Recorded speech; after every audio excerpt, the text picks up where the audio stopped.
Hi,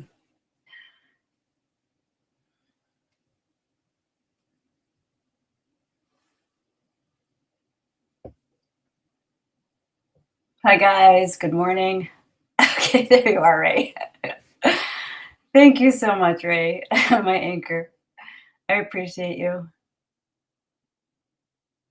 We'll give it another minute. Where's Olive? How you doing, Ray? Oh, there you are, Olive. Shalom. Good morning. Good morning. I have so many things I want to say today. Oh, hi, Dean. I hope they come out clear and cohesive because I am literally in real time incorporating these concepts into my own da'as, into my own consciousness. Chase, good morning. I missed you. I missed everybody.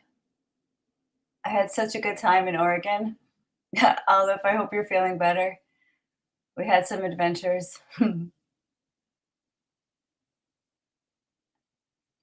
And I was able to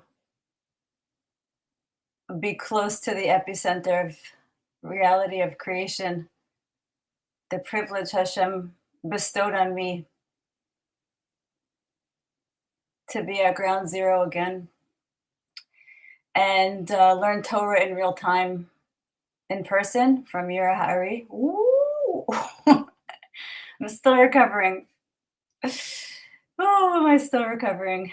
And the graciousness with which Rose and Yira hosted me. Thank you, guys. And everybody else who was there. Joe, Malachi, the kids. I got to know the kids so much better. Hi, Sydney.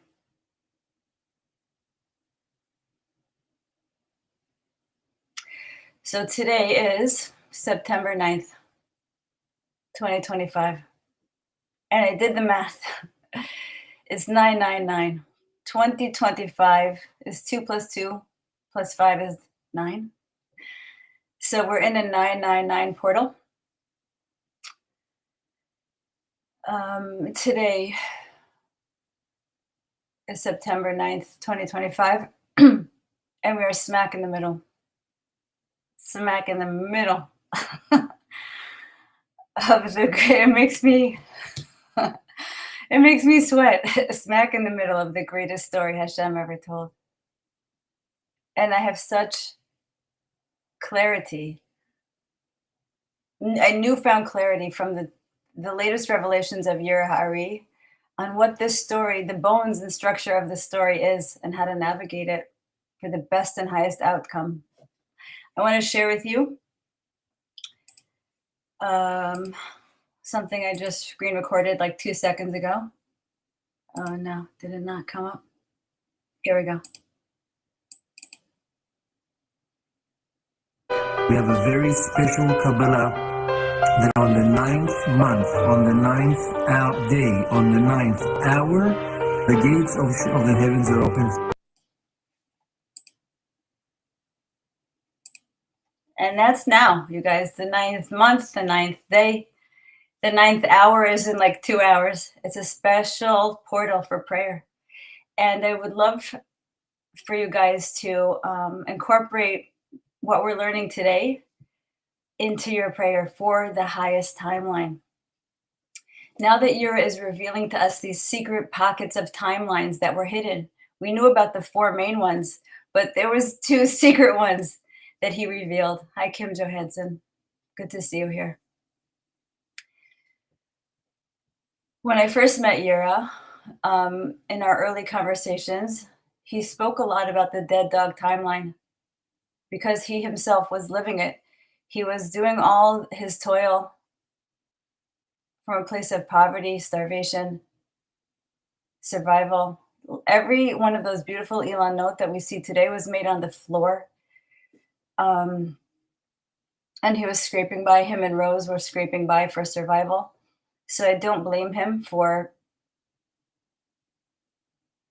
focusing on the dead dog timeline. But I didn't let him. I would never let him. I'd be like, no, no. We're not on that timeline. We're not staying on that timeline.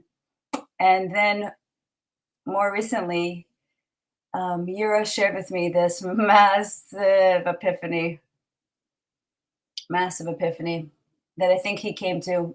He never told me where he got it from, but I'm pretty sure it was sourced from inside his own da'as.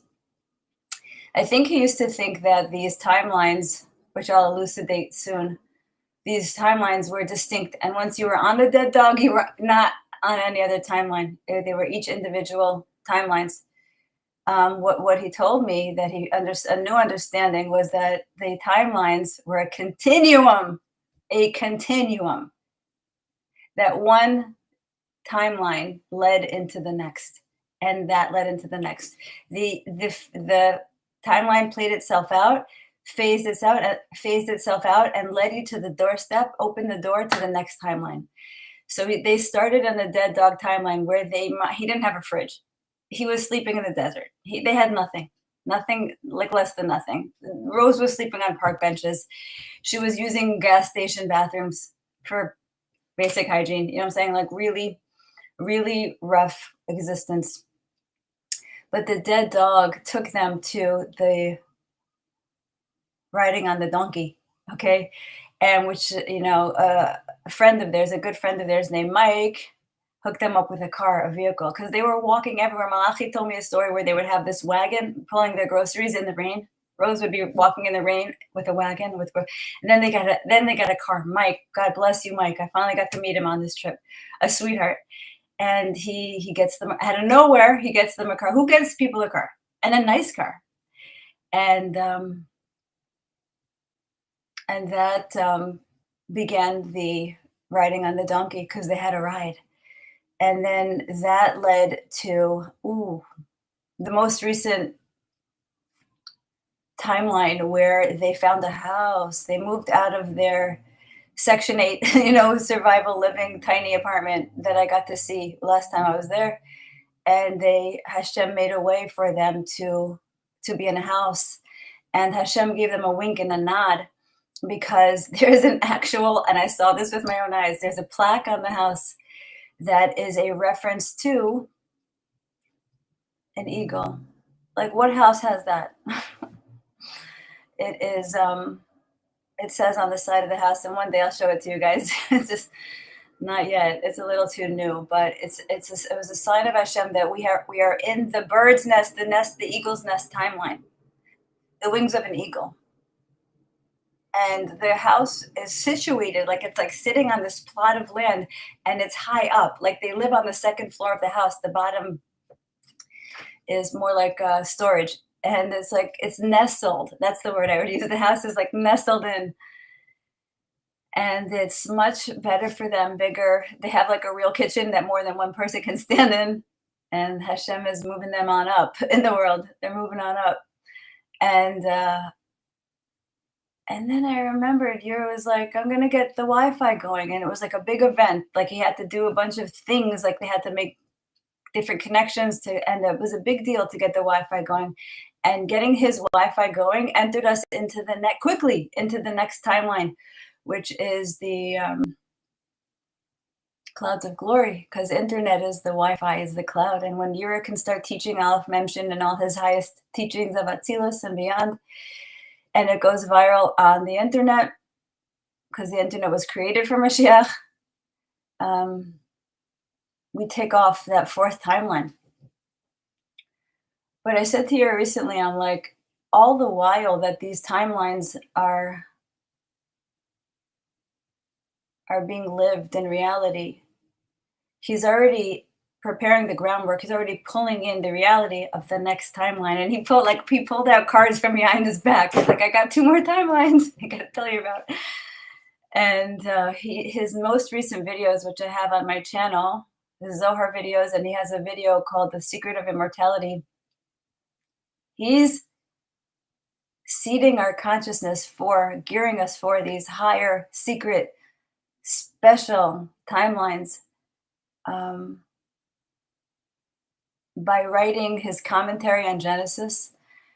The next timeline up from the clouds of glory is the Atika Kadisha timeline, which was the one that stole my heart. When I heard those words, I was like, we have to make a video about it. We made a video about it a while ago.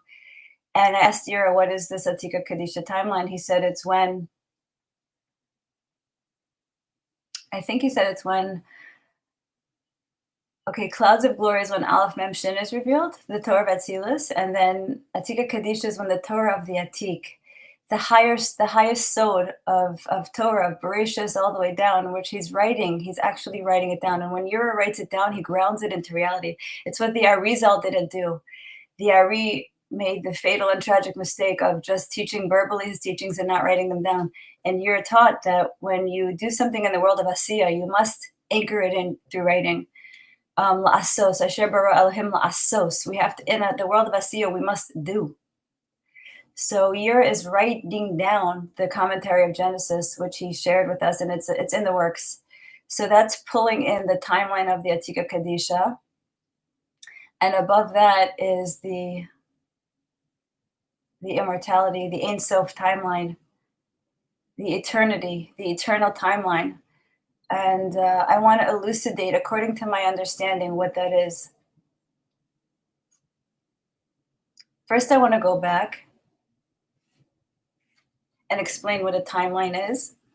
When I was sitting with Yura on the porch of their new home, he showed me with his hands, what is a timeline? What is a timeline? First of all, he said, what is eternity? Eternity is always just the moment of now. This is Eckhart Tolle's teaching. There's never really the past or the future, and eternity is always just right now. It's not this overwhelming thing of like, oh my God, I'm going to live for eternity. No, it's just now. It's just the moment of now. And in the moment of now, there's like this arc. This is what he showed me. I can see it with my mind's eye. He like did this, and there's a straight line, and there's many straight lines within the arc. And where you put yourself, every day you wake up and you have the possibility laid out, a buffet laid out for you of endless amounts of timelines for yourself. How is that day going to go? And you put yourself on this straight line by your mindset, by your kavanot, by anchoring yourself modeh ani in the morning, anchoring yourself to the Ein Sof, to a place of hashgacha pratit, like exquisite divine guidance and providence. So when you anchor into the Ein Sof in the morning, and you know that everything is Hashem, that it's like a buffet of the universe prompting you. The universe, every single person that talks to you, every single tree that you see, every single video on YouTube, every single TikTok, every single voice, every single patient that speaks to me, every single interaction, when you start to realize it's all Hashem, every single one, you start to extract the fruit from it. If it presents as a klipa, you start to listen for the panemius of it, the internal aspect of what is this trying to teach me. I thought of it this morning as like a Tootsie Pop. Remember the commercial? Where's my Gen X people? That how many licks does it take to get to the center of a Tootsie Pop? And the outer shell of the lollipop is the klipa, right? But the klipa doesn't have to be a chore or difficult. It could be sweet. You could lick away at it, and it could be a thin shell. The sooner you realize that it's a lollipop and that Hashem is at the center, the chewy center is Hashem, the quicker you get there. And Hashem is at the center of all things. I accidentally named my book that, because Hashem is truly at the center of all things. And Hashem is prompting you all day long to find him in every interaction.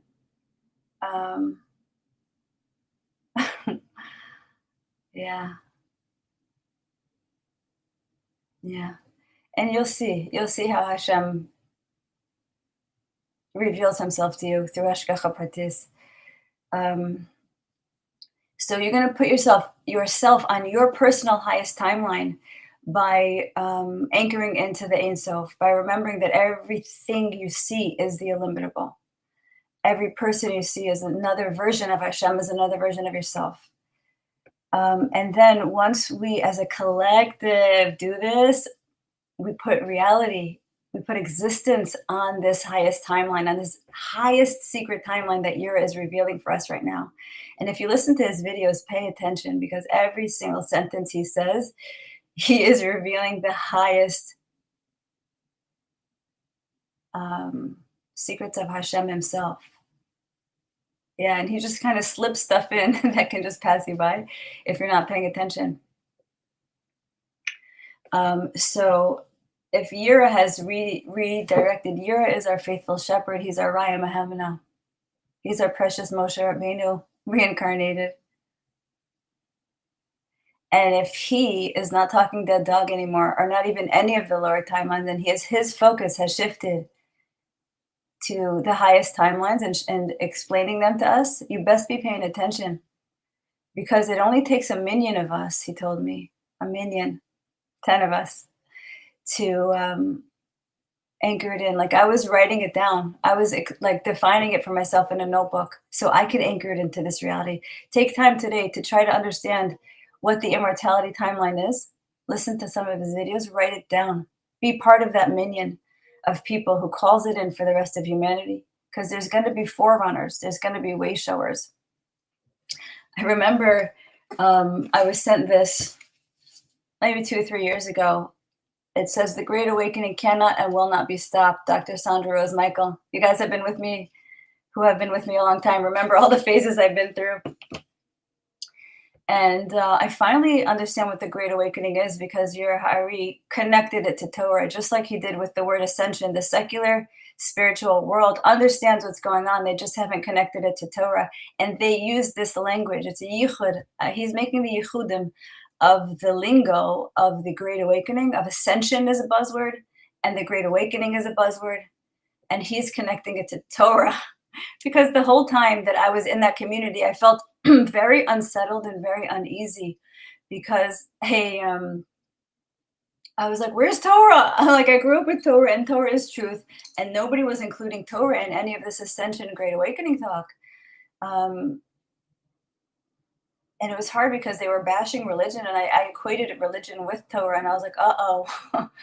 How is this going to resolve itself? And then in walks Sierra Hari and just so beautifully and seamlessly makes the merger of that language of the Great Awakening, of ascension to Torah. He created his Sefer Likutei Yira, calling it the Torah of ascension. And now he is explaining the Great Awakening. What is the Great Awakening? And this is where I'm going to get into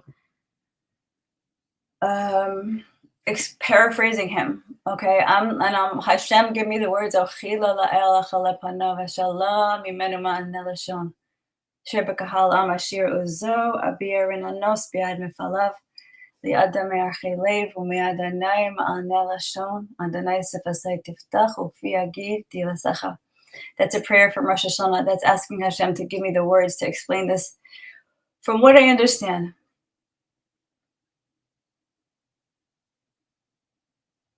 Hashem created the tsimtsum, restriction, right? Hashem, the endless, the surrounding endless, which we cannot fathom.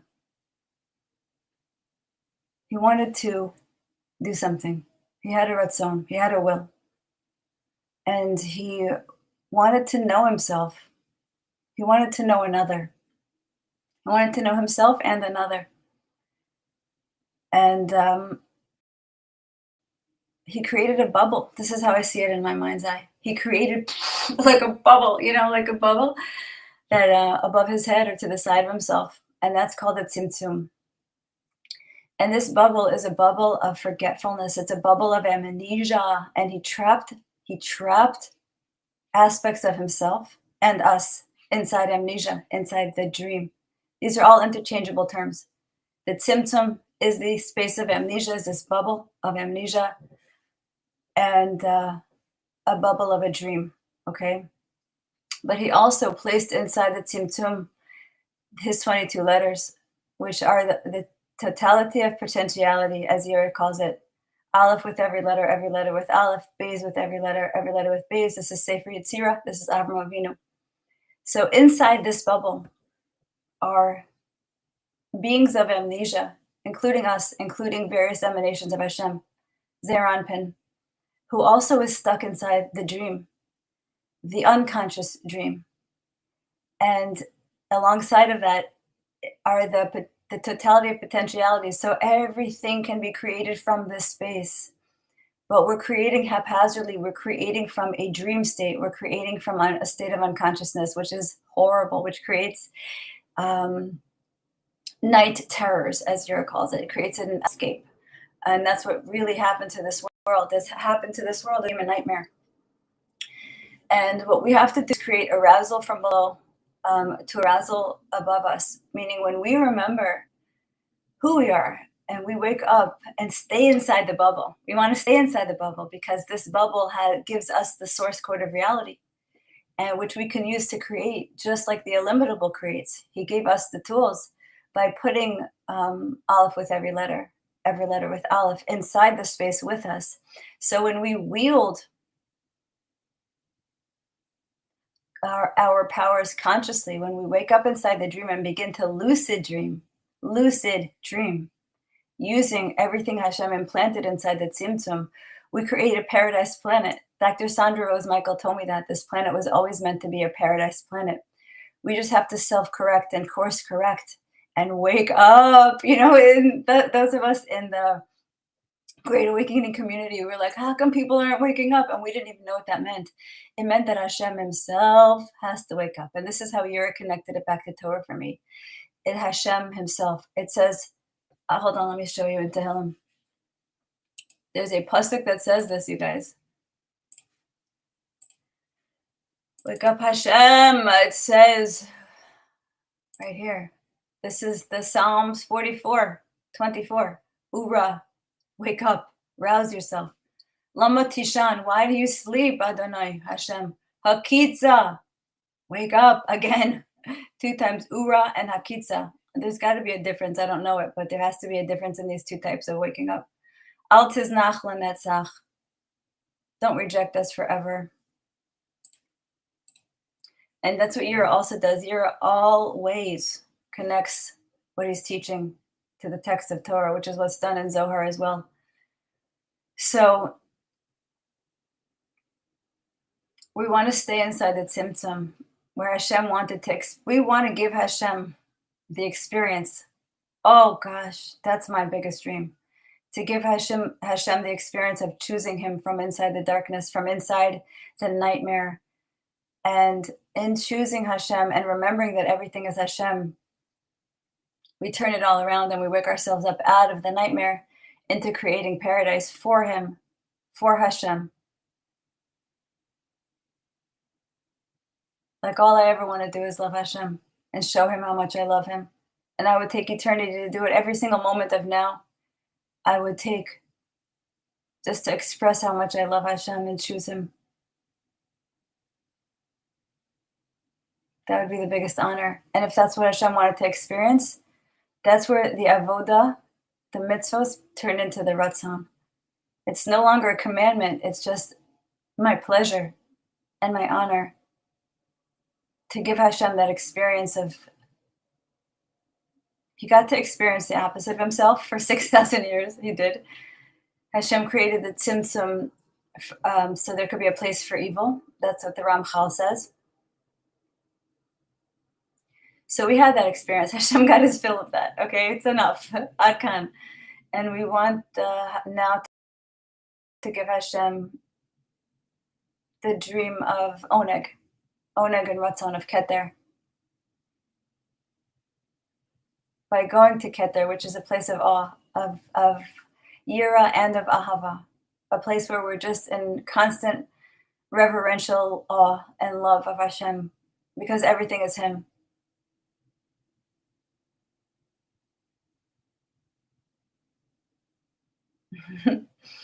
I hope I'm making sense. Oh gosh, hold on.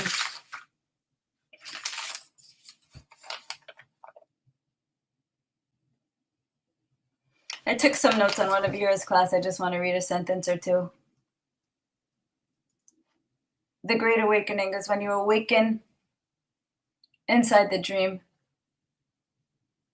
And the illimitable, all the aspects of the illimitable start to know that they are dreaming. And we go from an unconscious state of dreaming to a lucid dream, where we utilize the tsimtsum, all the potentialities hardwired into the tsimtsum to create alongside of Hashem, to create dream upon dream, paradise upon paradise. I think it says that each tzaddik is going to have 310 planets, or like we're never going to be bored. We're always going to have what to create and what to do. Yura said that existence will awaken to the illimitable existence. Every moment of existence, all of our awareness will awaken to the illimitable. And existence will know that it won't just trust, it will know. There's a difference. When you meet your day, you say, okay, Hashem, I trust you. No, I know that you're going to deliver me what's for my good. And even if it appears hard, like a hard exterior shell, like the Tootsie Pop, know that there's a soft, chewy center, and you're going to get to it. The sooner you realize that the chewy center is there, you can crunch through that hard shell quicker to get to the fruit, to get to the Tootsie. Yeah. Mochin Eloha. This is called Mochin Eloha, divine consciousness. Oh gosh, and I first heard those words from Dr. Zelenko. I remember hearing him say divine consciousness, and I remember lighting up from hearing those words from him. Yeah. And Mochin Eloha is getting out of our negative forms, and not saying, oh, that's good and that's bad, but saying that's all Hashem.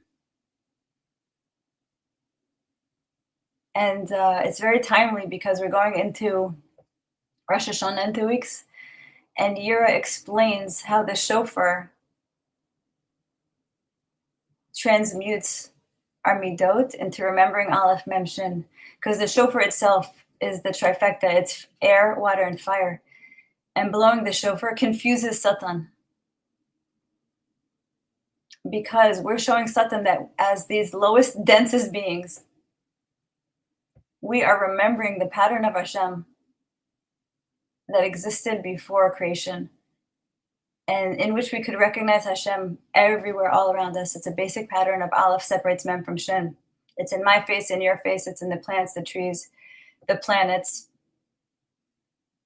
And when we can recognize this pattern everywhere, the Satan is like, hey, they're waking up. Damn, my jig is up. And he gets confused because these lower beings have a higher knowledge than he has. And it throws him off his game. I want to play. Let me just see if I told you all my stuff. Hold on.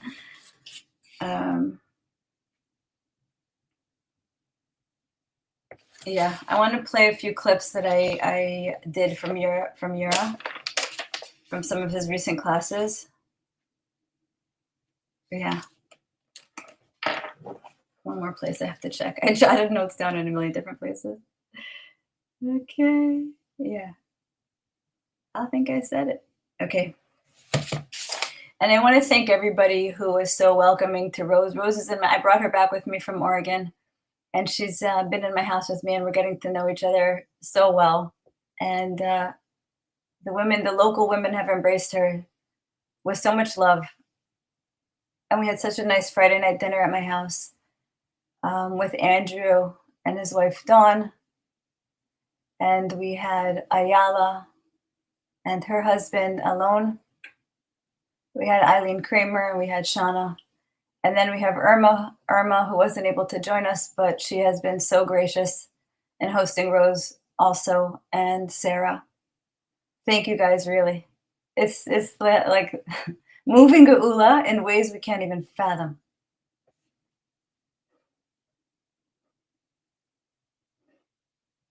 Okay, let me see what I wanted to play first.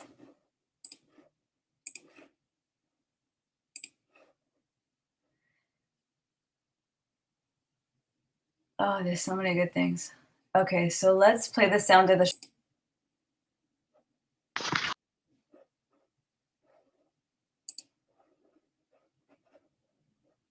Hold on. Okay. Okay. Come and behold, the same applies for Rosh Hashanah and Yom HaKippurim. When judgment hovers over the world and the Satan is there to prosecute The children of Israel should be aroused by the shofar to create a voice, a sound, that is a combination of water, fire, and wind, which are chesed, gevurah, and tiferes, which become one in it, and sound that voice from within the shofar. There was some background noise in this recording. Someone didn't have their mic muted, so just try to get past that and listen to what he's saying. So the voice is an allusion to Zeranpin, and the shofar is an illumination to Bina. And I'll tell you a great secret.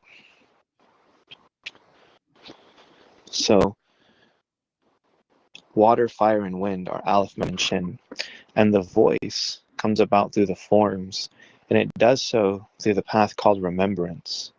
The path called remembrance, right, Zakor, remembrance. The path of remembrance is when the forms remember Aleph, Mem, and Shin, which is being hinted at to here. Okay. And then they become a voice. Okay. That was huge. It's when your midot remember Aleph, Mem, and Shin and creates a path for them back up to the illimitable. The voice is the voice of remembrance. It's also called the book of remembrance, where one recalls or remembers the illimitable. And by calling into the illimitable, a voice opens from within their forms. A voice opens from within their forms. This is the kol shofar. It's called the voice of the shofar. They remember the underlying existence. And thus, liberation or jubilation is at hand. They remember the underlying existence of Aleph, Mem, Shin, and thus jubilation is at hand. Like I promised, when I listen to Yira, I pause him after every sentence because every sentence is gold. But this is the secret of the shofar.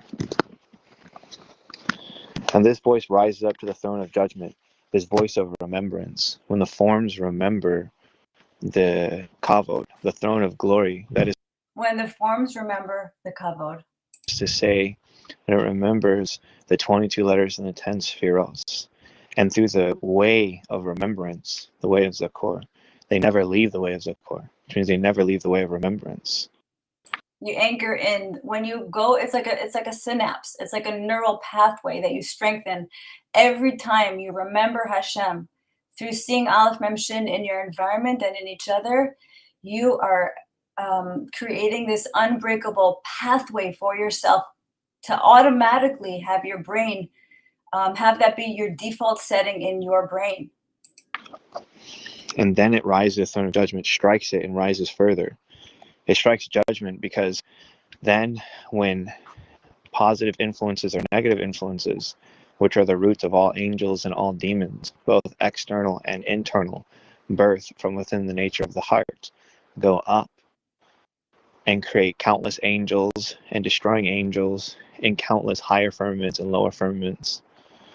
For an influence, both external and internal, enter into the heart.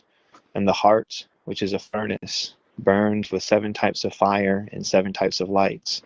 And from these lights, the influences of the forms ascend into the mind, where they are garbed in words, which are various angels and various demons. And these words, being these various angels and demons, come together to create firmaments and heavens, by which are concepts formed from things that are good and things that are evil.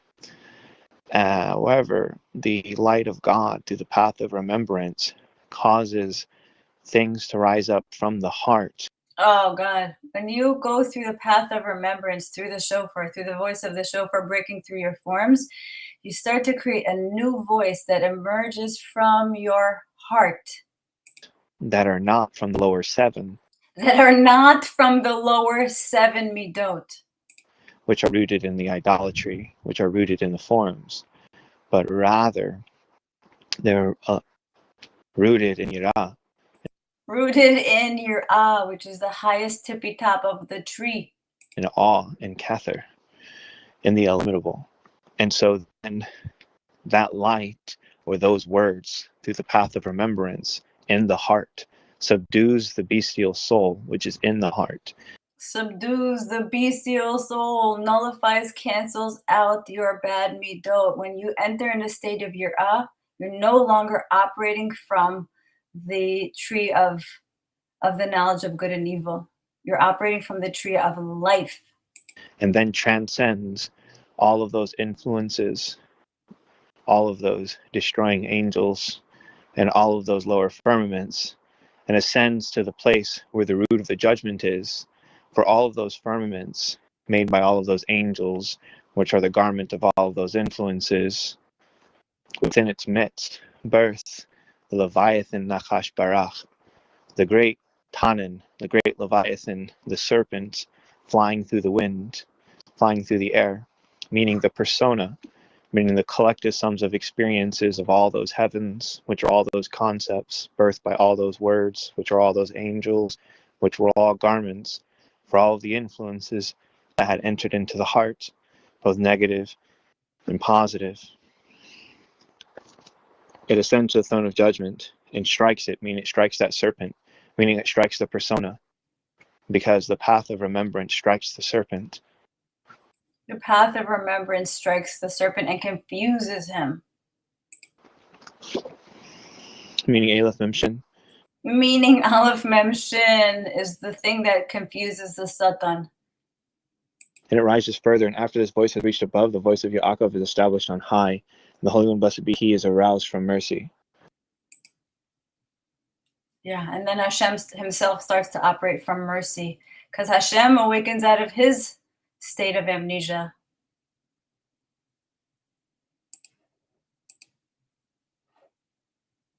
Okay, I think there's one more thing I wanted to play for you guys.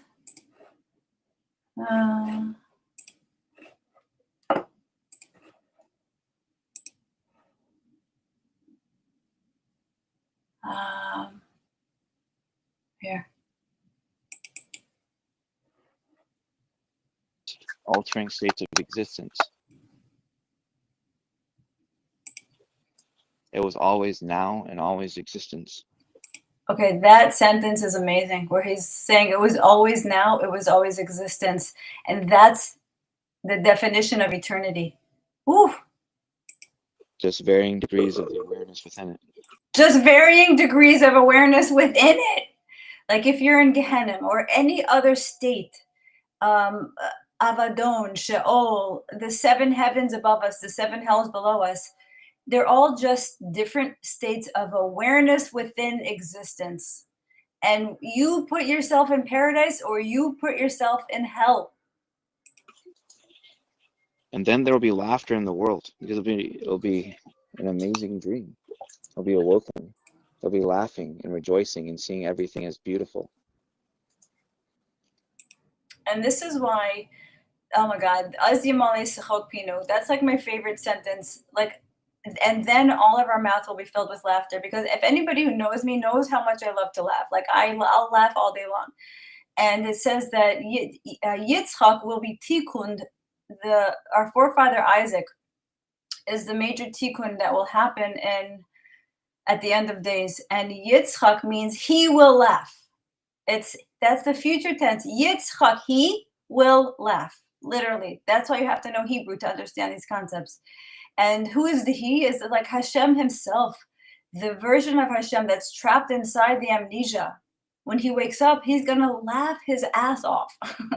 Just as we all will, when we start to understand that this has always been a dream and we have always been in charge. And that's why Yitzchak is the ultimate tikun, and that's why laughter is the ultimate tikun. Which we do not see now. And so then why does it say which we do not see? Because when we see the truth of the illimitable in all things, having drawn that light from that place down to the body, to give the dry bones its fat, to resurrect from the dead.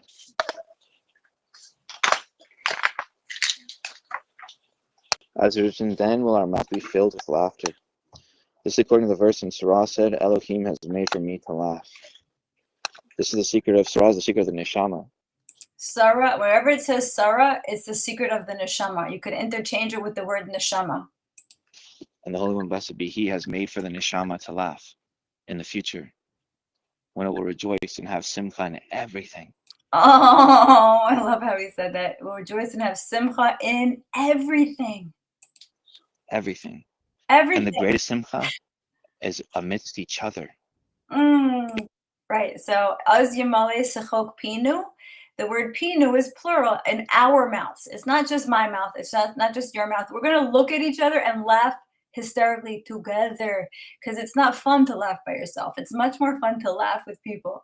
Because it's one thing to see the Holy One, blessed be He, alone on the top of a mountain.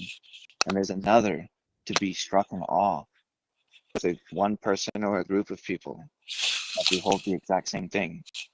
And that produces rejoicing and laughter and great simcha. And that will happen when the collective see the illimitable in each other. Yes. And then collectively they'll be rejoicing, because everyone will see the same thing and be on that level.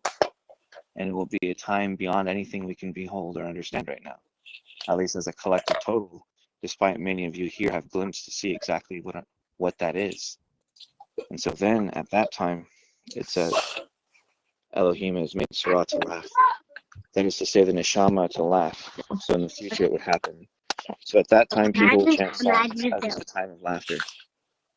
And everyone will just be awestruck. They'd celebrate the trees, the plants, the animals. They would tend to the ground. They would live harmoniously with each other. It would be an incredible time of rejoicing, because then everything would become the illimitable. And everyone would have the highest reverence for all of those things. Rabbi Abba added that on that day when the Holy One, blessed be He, will rejoice together with His created beings. So that means the Holy One, blessed be He, rejoices with His creation, because he starts to lucid dream.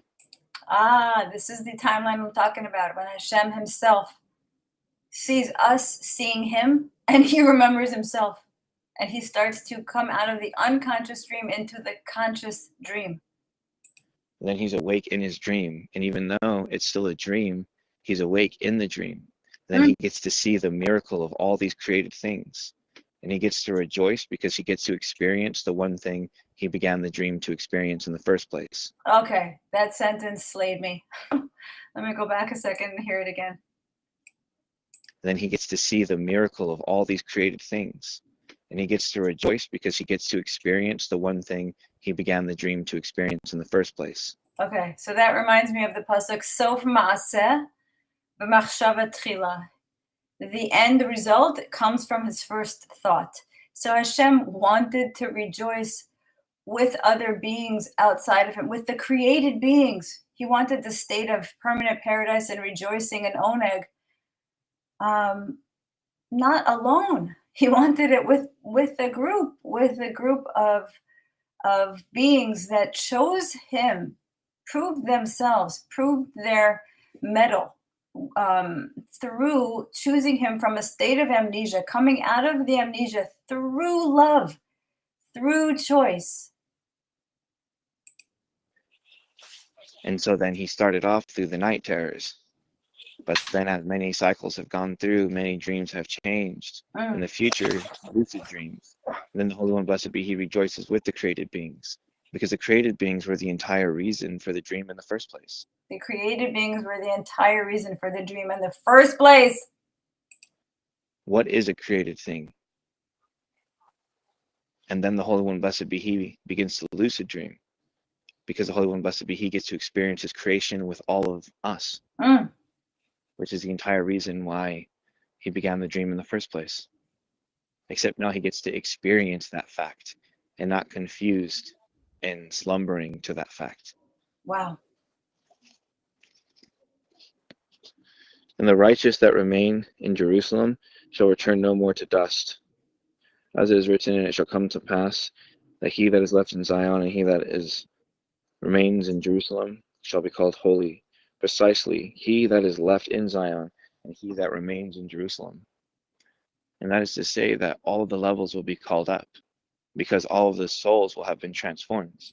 Oh, that's a huge point. All the levels will be called up. As us who are like the forerunners, let's say, of this timeline, as we get called up, where we go one, we go all, basically.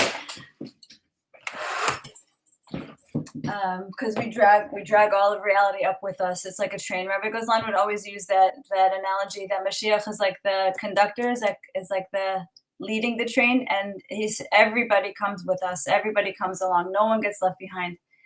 And it's just a matter of us understanding what our Raya Mahemana is teaching us, what timeline he has revealed to us and redirected us to. And it's inevitable. That's what I've come to realize. Nothing can stop it. Like we said in the beginning, the Great Awakening cannot and will not be stopped, because these timelines all run into each other. They're not distinct and they're not separate from each other. Thank you, Chase. Hey, Mac. Hey, Mac Vaughn. Hey, Irma. Let me see what Kabbalah Academy I say. Yitzchak is from Ketz Chai until he will laugh when all the tears are dried, and he will live. Let's see who else said anything. Yeah, David. Hi, David Lasof. Yeah, nothing. Nothing will get in the way. Let me just see what else I wanted to share with y'all.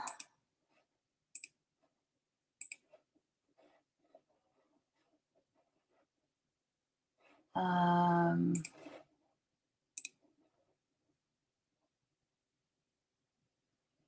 going to save that for another class. Yeah.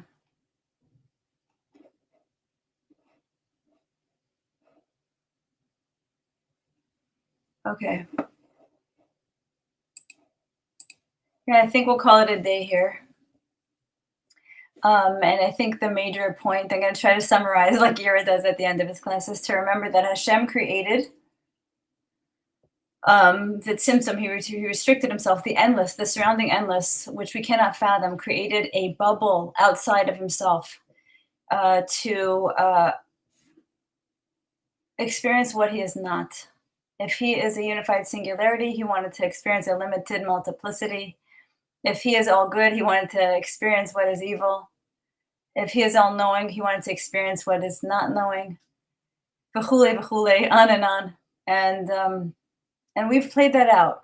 You know, we're winding down with that experience, and we're coming back to remembering, to coming out of the amnesia, because inside this bubble is a place of amnesia, is a place of slumber, is a place of unconscious sleeping, where we created hellscapes and terror upon terror.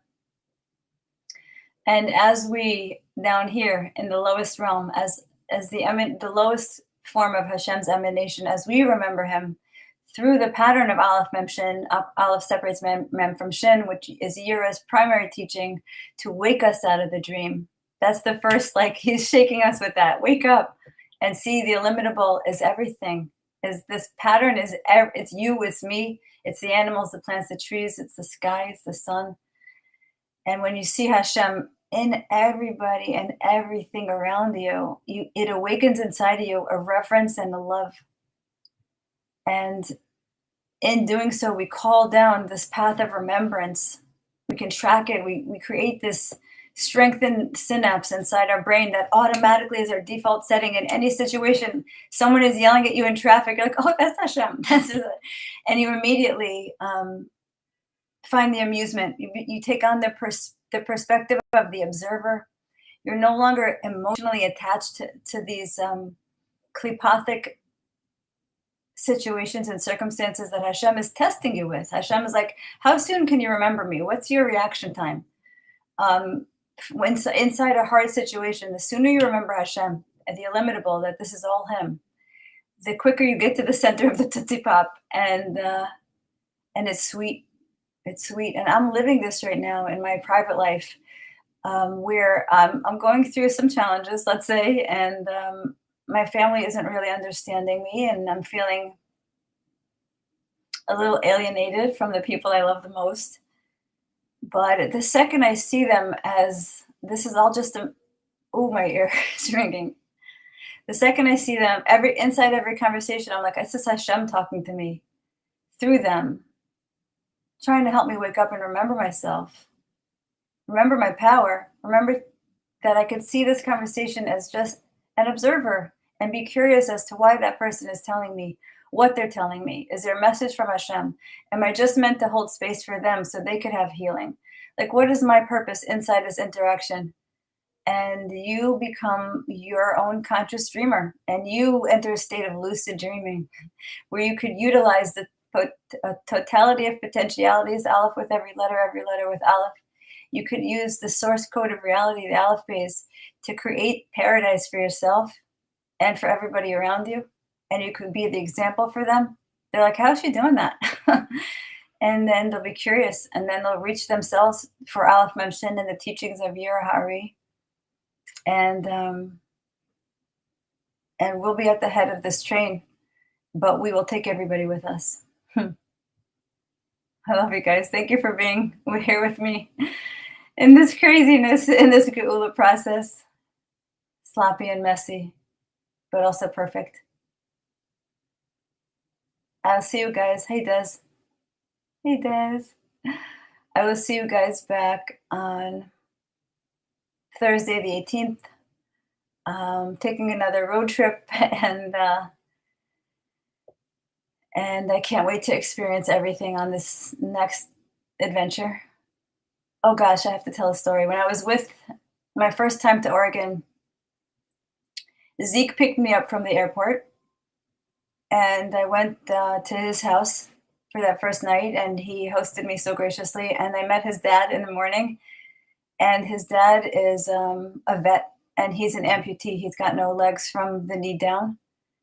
And he said to me something I'll never forget. He said to me, after the surgery, he came out of the surgery, he woke up and he said, all right, God, what's our next adventure? And you would think after such a horrific thing, he'd be bitter and angry.